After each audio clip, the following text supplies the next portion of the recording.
Halo Bray, kembali lagi di Gaptek.id dan tiba juga waktunya buat gua untuk ngebahas motherboard dengan chipset B550 dari AMD. Kali ini motherboard yang ada di gua adalah B550 Aorus Master. Dan ini adalah salah satu motherboard dengan chipset B550 yang paling flagship yang gua pegang kali ini. Dan sebelum gua bahas soal kemampuan dari B550 Aorus Master seperti apa, gue mungkin akan ngejelasin dulu soal chipset B550 itu seperti apa. Oke, jadi sebenarnya penempatan chipset B550 ini ada di bawah satu level dari X570.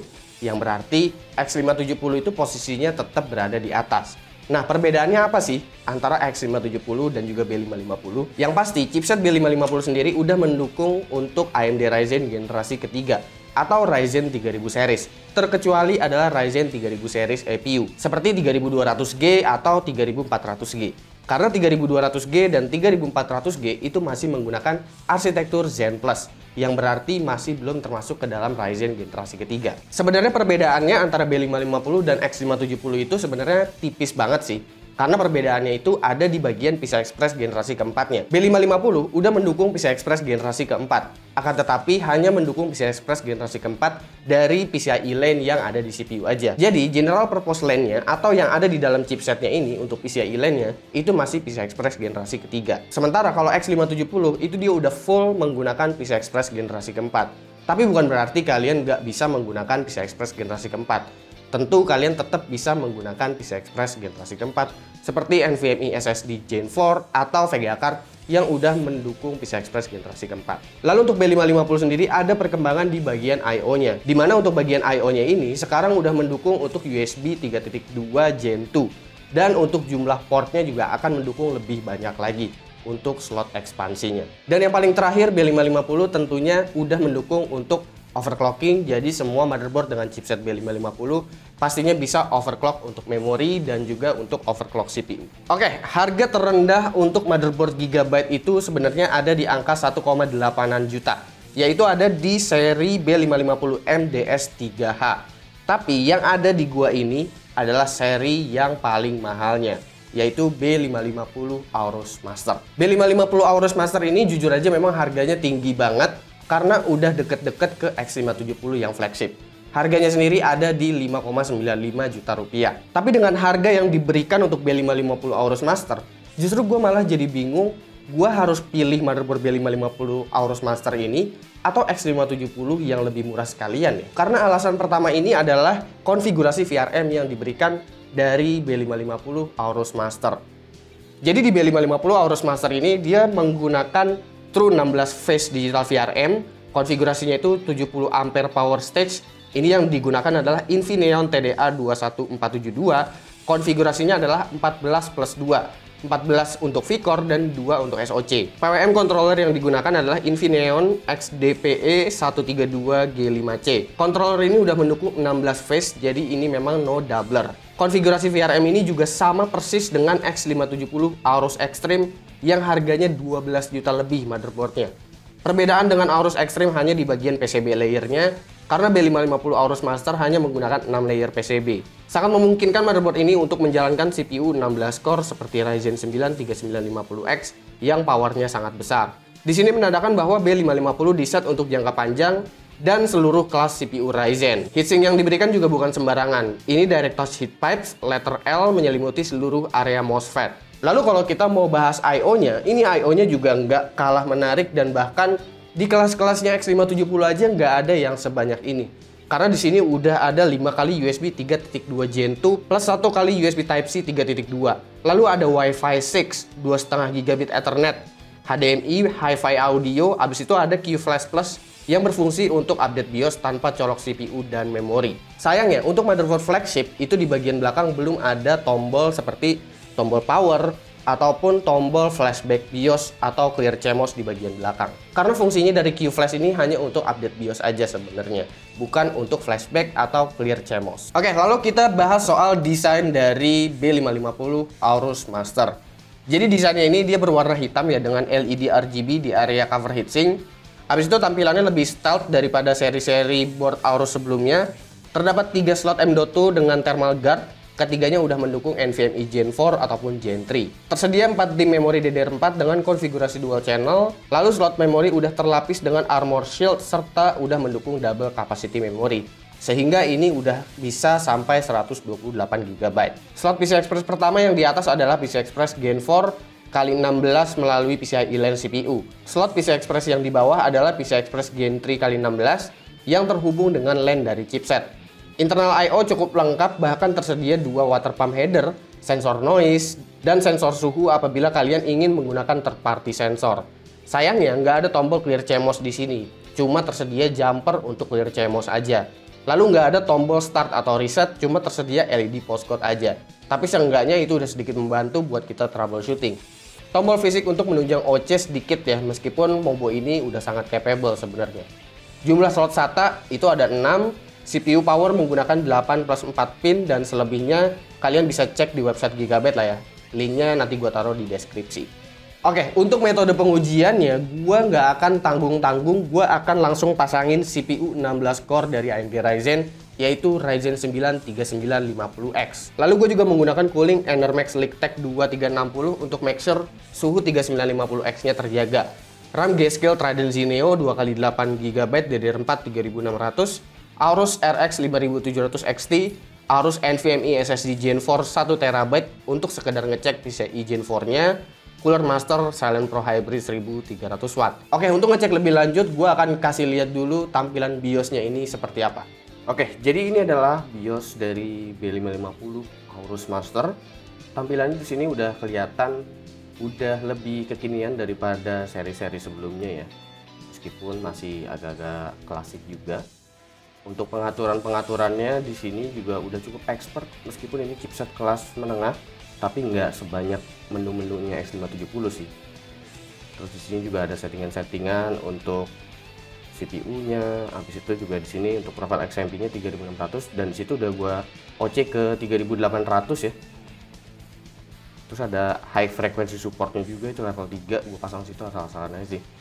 Untuk pengaturan memori ada sub timing seperti biasa. Habis itu untuk voltasenya di sana ada lumayan banyak, dan untuk bagian VRM juga udah ada di situ, load line calibration, SOC load line calibration, lumayan lengkap lah tuh untuk melakukan overclocking. Di sini untuk setting chipset di bagian sini. Lalu ada informasi soal BIOS-nya itu sendiri, soal boot option. Seperti itulah kira-kira. Sebenarnya ini masih cukup sederhana sih, masih mudah untuk dipahami gitu. Dan untuk easy mode-nya sendiri juga ini udah lebih gampang lagi malah buat kalian-kalian yang emang mau sekedar aktifin XMP profile doang mungkin, atau mau setting fan aja, mau flash BIOS, itu udah oke lah. Dan untuk pengujiannya, yang pertama ini adalah memory test. Untuk overclock memory di sini bisa lolos memtest dual channel di 3866 MHz CL16 dengan FCLK 1:1. 4000 MHz CL17 bisa dijalankan dengan stabil apabila FCLK 1:2. Lalu pengujian PCI Express generasi keempatnya ini menggunakan NVMe SSD Gen 4 dari Aorus. Di sini mendapatkan sequential speed yang sesuai, yaitu up to 5 GB per second. SSD ini juga dites dengan heat spreader bawaan motherboard, akan tetapi suhu masih bisa naik ke 70. Ini masih sangat normal sih untuk NVMe Gen 4. Tapi akan lebih adem jika menggunakan heat spreader dari NVMe SSD Aorus karena suhunya relatif jauh lebih rendah. Dan untuk menguji apakah motherboard ini memang capable atau enggak untuk ngejalanin CPU yang core-nya banyak seperti 3950X, maka dari itu gua juga melakukan sebuah pengujian stress test untuk ngecek suhu VRM dan juga ngecek performance CPU-nya turun atau enggak. Pengujian pertama ini di Cinebench R15. Posisi default nampak terlihat bahwa hampir nggak ada penurunan performance, yang berarti VRM dari motherboard ini sepertinya emang sanggup untuk CPU 16 core seperti 3950X. Overclock ke 4,2 GHz all-core membuat peningkatan yang cukup signifikan dan tetap nggak mengalami penurunan performa. Suhu VRM saat menjalankan looping hanya 52 derajat Celcius, masih geli-geli dengan stress test di Cinebench R15 ini. Maka dari itu gue juga lanjut ke Cinebench R20 yang sedikit lebih berat. Di sini juga menunjukkan hasil yang bagus, meski sempat turun dari skor 9000, gue berasumsi ini hanya faktor precision boost yang sangat dinamis. Karena terlihat ketika di overclock ke 4,2 GHz all-core, itu hasilnya kelihatan jauh banget lebih konstan. dan bahkan ini lebih di atas 9.000. It's over 9,000! What, 9,000? There's no way that can be right! Suhu VRM pun masih sama ya, di sini maksimum di sini adalah 52 derajat Celcius aja ketika kita udah mengoverclock ataupun bahkan lebih adem sedikit ketika lagi default. Stress test ini juga dijalankan dengan Prime 95 yang jauh lebih berat lagi. Power draw CPU saat stress test di sini adalah 146 watt untuk default dan 238 watt saat di overclock ke 4,2 GHz all core. Saat default suhu VRM maksimal 72 rata-ratanya dan konstan di angka 60. Ketika di overclock ke 4,2 GHz all core, suhu VRM ada di angka 85 maksimumnya dan rata-rata konstan di angka 80 derajat Celcius. Tentu ini suhu yang sangat aman mengingat MOSFET VRM ini bisa tahan panas hingga 150 derajat Celcius. Nah, karena gue lihat sejauh itu aman-aman aja, gue juga agak sedikit nekat untuk menguji motherboard ini. Kira-kira sanggup nggak kalau misalkan heatsink dari VRM-nya ini gue copot, jadi area VRM-nya gue telanjangin, abis itu gue tetap jalanin Prime 95 dalam posisi default ataupun di overclock. Tentunya pengujian gue ini yang dicopot area bagian heatsink VRM-nya, kalian sebisa mungkin jangan coba-coba ditiru. Kalau misalkan motherboardnya udah ada heatsinknya, pakai aja karena udah pasti bakalan lebih bagus. Ini cuma untuk sekedar pembuktian aja. Kira-kira motherboard B550 dengan harga yang hampir 6 juta itu memang punya komponen yang sakti atau enggak sih? Dan hasilnya di sini sangat menakjubkan ya. Mengingat tanpa heatsink aja, motherboard ini bisa survive untuk CPU superpower seperti Ryzen 9 3950X. Suhu VRM masih ada di angka 80-an dengan rata-rata 74 derajat Celcius. Berbeda ketika di overclock ke 4,2 GHz. Meski dibilang masih bisa survive, suhu 108 derajat udah bisa dibilang was-was. Tapi balik lagi, ini hanya sekedar stress test tingkat lanjut.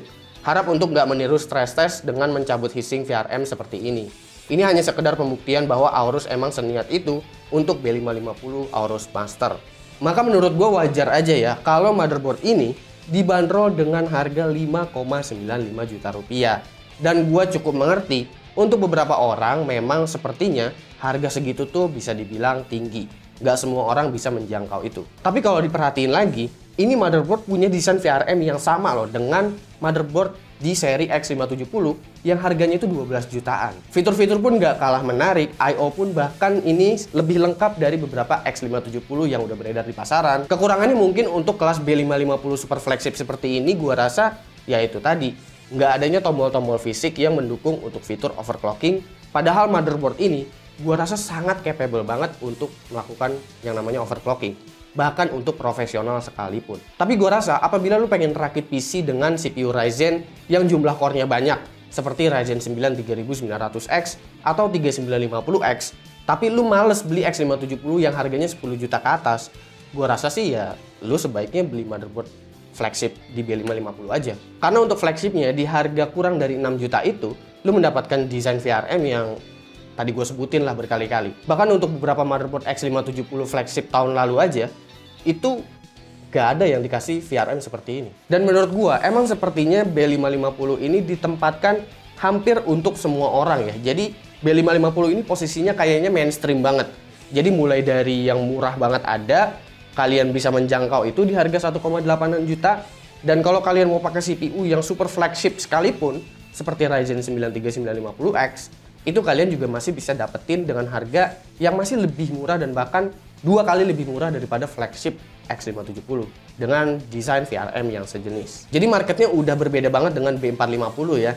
Yang dimana kalau kita lihat B450 itu marketnya memang semua rata-rata kelas tengah aja. Tapi kalau B550 ini benar-benar kelas menengah ke atas. Dan B550 Aorus Master adalah salah satu yang posisinya ada di atas. Oke, kira-kira menurut kalian gimana soal B550 Aorus Master ini? Silahkan kalian komen di bawah dan kasih pendapat kalian masing-masing. Atau kalau kalian mungkin ada request untuk motherboard dari Gigabyte yang lebih murah harganya dari B550 Aorus Master, kalian komen aja di bawah dan kasih pendapat kalian masing-masing. Gue juga mau ingetin, kalau kalian beli motherboard Aorus untuk motherboard AMD ya, baik itu chipset X570 atau chipset B550, itu kalian akan mendapatkan SSD 120GB gratis. Cek linknya di deskripsi. Untuk B550 mungkin menyesuaikan dengan stok di Indonesia. Mungkin hari ini kalau udah ada, nanti di websitenya bakalan udah update. Tapi kemungkinan di tanggal 17 mungkin atau di hari berikutnya. Intinya untuk X570 dan B550 kalian bisa mendapatkan SSD gratis 120GB, jadi lumayan banget. Oke, jangan lupa like, share, dan subscribe jika video ini menarik buat kalian. Follow sosial media gue kalau lu kepo sama apa yang ada di balik layar gaptek. Gue Supki dan seperti biasa sampai jumpa di lain kesempatan.